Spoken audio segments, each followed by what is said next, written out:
Hello students, welcome back. Today in this lecture, we are going to discuss physical properties of amines. So our topic for today is physical properties of amines. बच्चों सबसे पहला point आ जाता है physical state.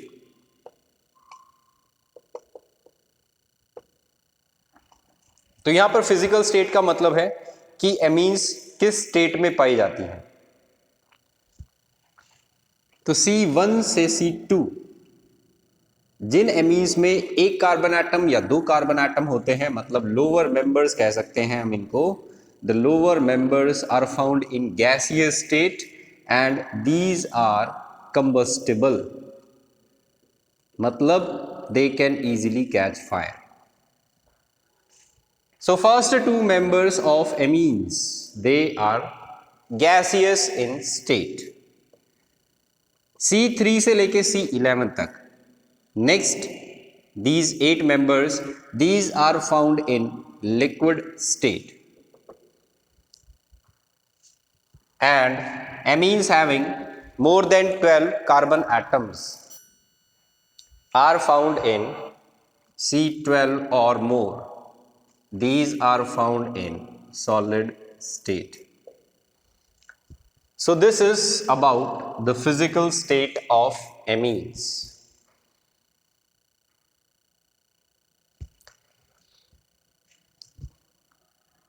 Aromatic amines की अगर हम बात करें तो lower members of aromatic amines they are found in liquid state. तो लोअर मेंबर्स जैसे कि NH2 एनिलीन हो गया, CH2 NH2, तो फिनाइल मीथेन एमीन हो गया.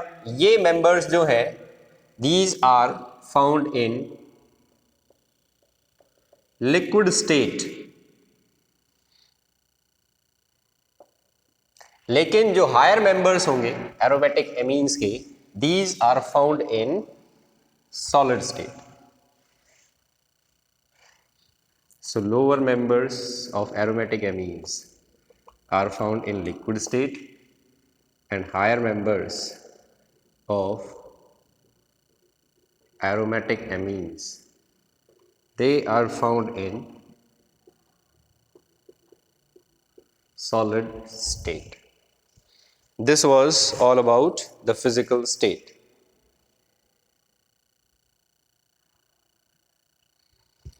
इसके बाद में आते हैं हम सेकंड फिजिकल प्रॉपर्टी पे. Second physical property is about colour. तो दिखने में ये कैसे होते हैं, किस कलर के दिखाई देते हैं.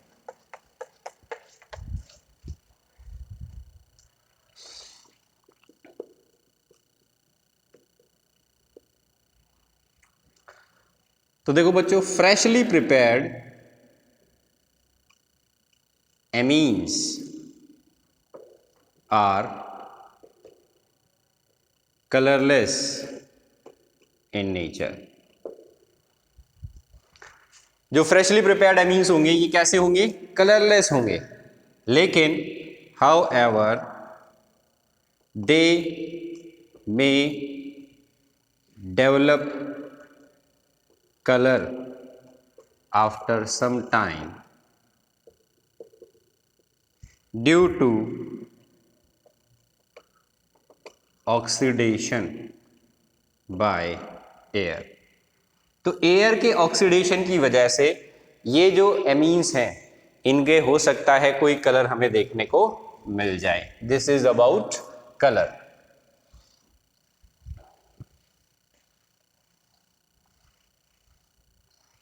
नेक्स्ट प्रॉपर्टी आ जाती है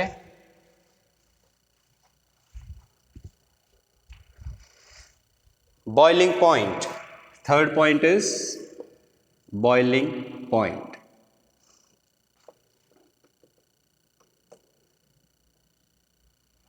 बॉइलिंग पॉइंट किस चीज पे डिपेंड करता है एमीन्स का, तो बॉइलिंग पॉइंट डिपेंड करता है intermolecular force of attraction. Boiling point, it depends on intermolecular force of attraction. जिसमें इंटरमॉलिक्यूलर फोर्स ऑफ अट्रैक्शन ज़्यादा स्ट्रांग होगा उसका बॉइलिंग पॉइंट ज़्यादा होगा, और जिसका इंटरमॉलिक्यूलर फोर्स ऑफ अट्रैक्शन कम रहेगा उसका बॉइलिंग पॉइंट कम रहेगा। तो एमीन्स के अंदर क्या होता है, एमीन्स के अंदर हाइड्रोजन बॉन्ड की फॉर्मेशन हमें देखने को मिलती है। देखो किस तरीके से हाइड्रोजन बॉन्ड बनता है, CH3NHH। ये नाइट्रोजन दूसरे मॉलिक्यूल के नाइट्रोजन हाइड्रोजन बॉन्ड के साथ हाइड्रोजन बॉन्ड बना देता है कुछ इस तरीके से। This is the hydrogen bond that is formed between nitrogen and hydrogen. तो ये हाइड्रोजन इस मॉलिक्यूल का है, जबकि ये इंटरैक्ट कर रहा है और हाइड्रोजन बॉन्ड बना रहा है इस नाइट्रोजन के साथ। तो इस तरीके से ये हाइड्रोजन बॉन्ड बनता है, और जितना ज्यादा ये हाइड्रोजन बॉन्ड बनेगा उतना ज्यादा बॉइलिंग पॉइंट बढ़ता जाएगा।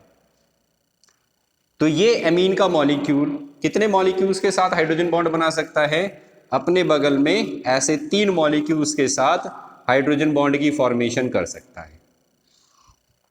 तो एक एमीन का मॉलिक्यूल 3 हाइड्रोजन बॉन्ड बनाता है। This is also hydrogen bond, this is also hydrogen bond, and this is also a hydrogen bond.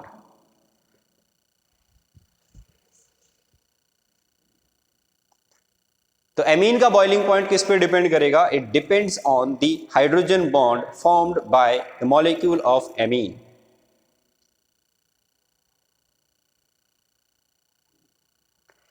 अब बात करते हैं, जैसे जैसे एमीन्स का boiling point molecular mass increase होता है, वैसे वैसे इनका बॉइलिंग पॉइंट भी इंक्रीज होने लगता है।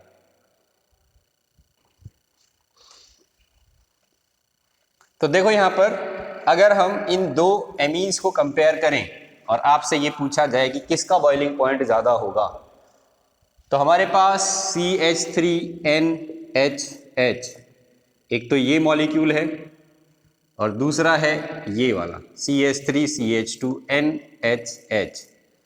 आपसे क्वेश्चन पूछ सकता है कि बताओ इन दोनों में से बॉइलिंग पॉइंट जो है वो किसका ज्यादा होगा। तो हाइड्रोजन बॉन्ड तो ये भी बनाता है और हाइड्रोजन बॉन्ड ये भी बनाता है, ये भी 3 हाइड्रोजन बॉन्ड बनाता है, ये भी 3 हाइड्रोजन बॉन्ड बनाता है। तो अब हम क्वेश्चन जो है उसका आंसर कैसे देंगे, तो अब देखो बच्चों, इसके अंदर जो हाइड्रोकार्बन पार्ट है वो बड़ा है, इसका हाइड्रोकार्बन पार्ट जो है वो छोटा है। जैसे जैसे मॉलिक्यूल की लेंथ या मॉलिक्यूल का जो मॉलिक्यूलर मास है वो इंक्रीज होता है तो उसका बॉइलिंग पॉइंट भी इंक्रीज होता है। तो यहां पर हम क्या लिख सकते हैं, boiling point increase with the increase in molecular wait. तो इसका बॉइलिंग पॉइंट जो है वो ज्यादा रहेगा इससे। Reason, boiling point increase with the increase in molecular wait.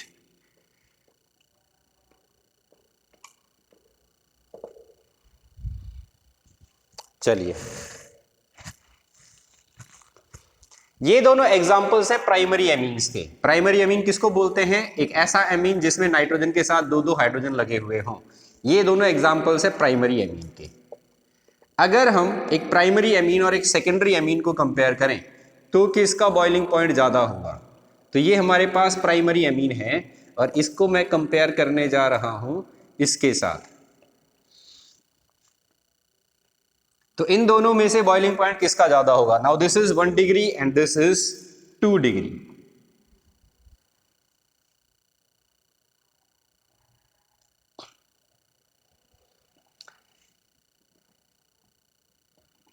तो देखो बच्चों, यहां पर ये प्राइमरी एमीन है, ये 3 हाइड्रोजन बॉन्ड बना लेता है, जबकि सेकेंडरी एमीन जो है वो सिर्फ 2 ही हाइड्रोजन बॉन्ड बना सकता है। मतलब इसका बॉइलिंग पॉइंट जो है वो इससे ज्यादा होने वाला है।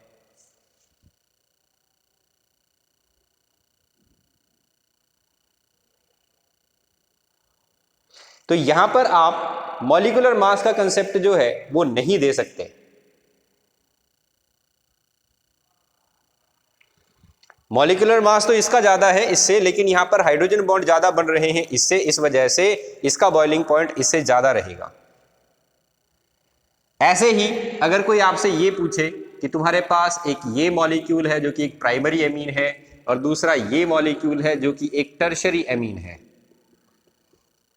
तो किसका बॉइलिंग पॉइंट ज्यादा होगा? तो ये सिर्फ एक हाइड्रोजन बॉन्ड, ये हाइड्रोजन बॉन्ड बना ही नहीं सकता, जबकि ये हाइड्रोजन बॉन्ड बना सकते हैं क्योंकि यहां पर नाइट्रोजन के साथ हाइड्रोजन नहीं जुड़ी हुई, तो इसका बॉइलिंग पॉइंट जो है वो क्या रहने वाला है? इससे कम। तो टर्शरी एमीन्स जो होती हैं इसका बॉइलिंग पॉइंट 1 डिग्री और 2 डिग्री दोनों से कम रहता है। तो this is the order of boiling point of primary, secondary and tertiary amines. चलिए, अब आपको कंपैरिजन के लिए एमीन और अल्कोहल दे दिया जाता है और आपसे पूछा जाता है बताओ इन दोनों में से किसका बॉइलिंग पॉइंट ज्यादा होगा। तो हमने अभी देखा कि भाई 1 डिग्री में हम कंपेयर करते हैं, अगर चेन लेंथ बढ़ती है तो मॉलिक्यूलर वेट बढ़ता है, मॉलिक्यूलर वेट बढ़ेगा तो बॉइलिंग पॉइंट बढ़ेगा। अगर हम 1 डिग्री, 2 डिग्री और 3 डिग्री एमीन्स को कंपेयर करें तो 1 डिग्री का बॉइलिंग पॉइंट सबसे ज्यादा होगा क्योंकि ये सबसे ज्यादा हाइड्रोजन बॉन्ड बनाता है। 2 डिग्री के अंदर नंबर ऑफ हाइड्रोजन बॉन्ड्स कम बनते हैं, 3 डिग्री में और भी कम बनते हैं, तो इनका बॉइलिंग पॉइंट कंटिन्यूअसली जो है वो डिक्रीज होता जाएगा। अब अगला क्वेश्चन हमें दिया जा रहा है, एक एमीन का कंपैरिजन हमें एक अल्कोहल के साथ करना है। तो एमीन भी 3 हाइड्रोजन बॉन्ड बनाता है, अल्कोहल भी 3 हाइड्रोजन बॉन्ड बनाता है। अब हमें बताना है किसका बॉइलिंग पॉइंट ज्यादा होगा, अल्कोहल का ज्यादा होगा या एमीन का ज्यादा होगा। तो अब क्वेश्चन जो है वो किस तरीके से आंसर किया जाएगा, ये जो ऑक्सीजन हाइड्रोजन बॉन्ड है इसकी पोलैरिटी देखिए और नाइट्रोजन हाइड्रोजन बॉन्ड की पोलैरिटी देखिए। जिस बॉन्ड की पोलैरिटी ज्यादा होगी उसका हाइड्रोजन बॉन्ड ज्यादा स्ट्रांग बनेगा। तो ये अल्कोहल के मॉलिक्यूल्स जब हाइड्रोजन बॉन्ड बनाते हैं तो इनका हाइड्रोजन बॉन्ड ज्यादा स्ट्रांग होता है।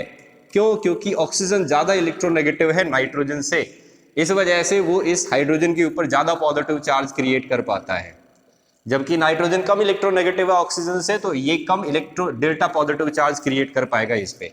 इस वजह से ये जो हाइड्रोजन बॉन्ड बना है ये OH बॉन्ड के मुकाबले क्या रहेगा? वीक। तो ये हाइड्रोजन बॉन्ड स्ट्रांग है लेकिन ये हाइड्रोजन बॉन्ड इसके कंपैरिजन में वीक है, OH के कंपैरिजन में ये हाइड्रोजन बॉन्ड वीक है। इस वजह से अल्कोहल्स का बॉइलिंग पॉइंट जो है वो एमीन से क्या रहेगा? ज्यादा रहेगा। Alcohols have higher boiling point than amines.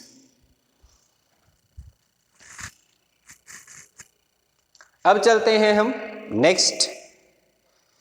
अगर हम एमीन्स को कंपेयर करते हैं कार्बोक्सिलिक एसिड से, तो बताइए कार्बोक्सिलिक एसिड के अंदर जो है वो बॉइलिंग पॉइंट ज्यादा होगा या एमीन के अंदर ज्यादा होगा? तो कार्बोक्सिलिक एसिड का एग्जांपल ले लेते हैं हम, ये वाला। तो बच्चों इसके अंदर भी OH बॉन्ड है, अभी आपको समझाया था OH बॉन्ड जो है उसके अंदर ज्यादा पोलैरिटी होती है, तो ये हाइड्रोजन बॉन्डिंग जो है वो ज्यादा स्ट्रॉन्ग हाइड्रोजन बॉन्ड बनाते हैं। इस वजह से इसका बॉइलिंग पॉइंट जो है वो कार्बोक्सिलिक एसिड का बॉइलिंग पॉइंट एमीन से ज्यादा रहने वाला है। तो carboxylic acids have higher boiling point than amines.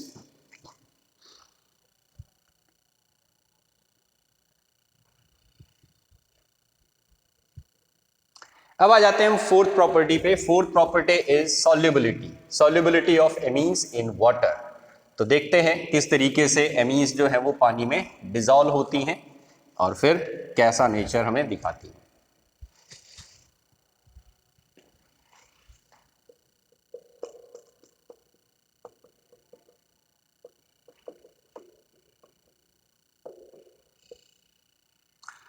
सबसे पहला पॉइंट आ जाता है सॉल्युबिलिटी के अंदर कि as the chain length increase, जैसे जैसे चेन लेंथ जो है वो बड़ी होती जाएगी, एज द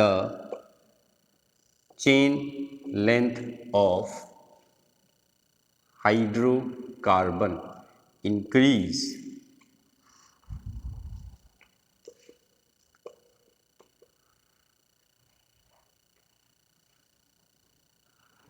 जैसे जैसे चेन लेंथ बड़ी होगी वैसे वैसे ही इसके अंदर जो हाइड्रोकार्बन पार्ट है, जो हाइड्रोफोबिक होता है नेचर में,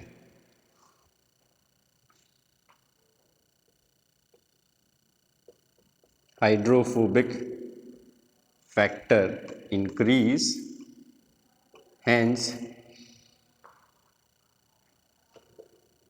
their solubility in water decreases। तो पानी के अंदर सॉल्युबिलिटी जो है वो क्या हो जाएगी, कम हो जाएगी। तो कोई अगर आपसे ये पूछे कि ये पानी के अंदर ज़्यादा सॉल्युबल रहेगा या फिर ये पानी के अंदर ज़्यादा सॉल्युबल रहेगा या फिर ये पानी के अंदर ज़्यादा सॉल्युबल रहेगा, तो जैसे जैसे हाइड्रोकार्बन वाला पार्ट बड़ा होता जा रहा है ये पानी को रिपेल करता है, ये वाला पार्ट, तो ये पानी को इसके पास नहीं आने देगा। और पानी के अंदर ये डिजोल्व कैसे होते हैं, ये पानी के साथ हाइड्रोजन बॉन्ड बना लेते हैं, इस वजह से ये सॉल्युबल होते हैं। ठीक है, तो ये हाइड्रोजन बॉन्ड बना लेते हैं पानी के साथ, इस वजह से ये डिजोल्व हो जाता है पानी में। लेकिन ये हाइड्रोकार्बन वाला पार्ट पानी को पास नहीं आने देगा जैसे जैसे इसको बड़ा करते जाओगे, इस वजह से इसकी सॉल्युबिलिटी इससे कम, इसकी सॉल्युबिलिटी इससे कम। तो ये रह जाएगा order, as the hydrocarbon part increases hydrophobic factor increases, so solubility of amines in the water decreases. तो ये हो गया इफेक्ट ऑफ चेन लेंथ, इसको हम क्या कह सकते हैं, effect of chain length. This is effect of chain length. तो लोअर मेंबर्स जो होते हैं ये पानी में इजीली डिसॉल्व हो जाते हैं, लेकिन हायर मेंबर्स जो हैं वो पानी में उतने जल्दी सॉल्युबल नहीं होते।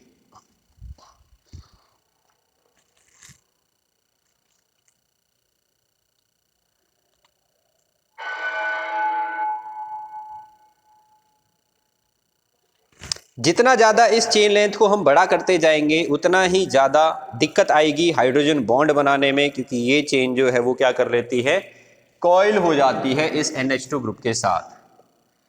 Higher members of amines are less soluble in water due to coiling of hydrocarbon chain around amine group, thus repelling water। अगर हाइड्रोकार्बन चेन में ब्रांचिंग करा दी जाए तो उससे क्या इफेक्ट पड़ेगा, तो उससे जो है वो सॉल्युबिलिटी इंक्रीज होने लग जाएगी। As the branching is induced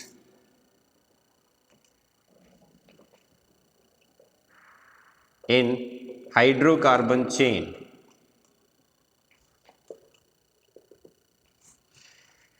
solubility increase. तो जैसे जैसे हम ब्रांचिंग इंड्यूस करते जाएंगे सॉल्युबिलिटी जो है वो बढ़ती जाएगी पानी के अंदर। एरोमेटिक एमीन्स की अगर बात की जाए तो एरोमेटिक एमीन्स जो होते हैं ये इनसॉल्युबल होते हैं पानी के अंदर, क्योंकि यहां पर अनसैचुरेटेड फैक्टर जो है वो काम करने लग जाता है और ये इसको वाटर इनसॉल्युबल बना देता है। तो नेक्स्ट पॉइंट हमें लिखना है, aromatic amines are insoluble in water.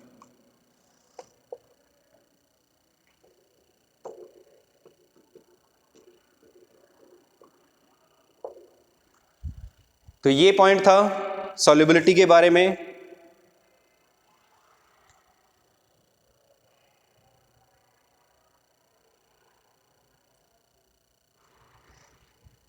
अगर पानी के अलावा ऑर्गेनिक सॉल्वेंट की बात की जाए तो ऑर्गेनिक सॉल्वेंट के अंदर क्या होगा,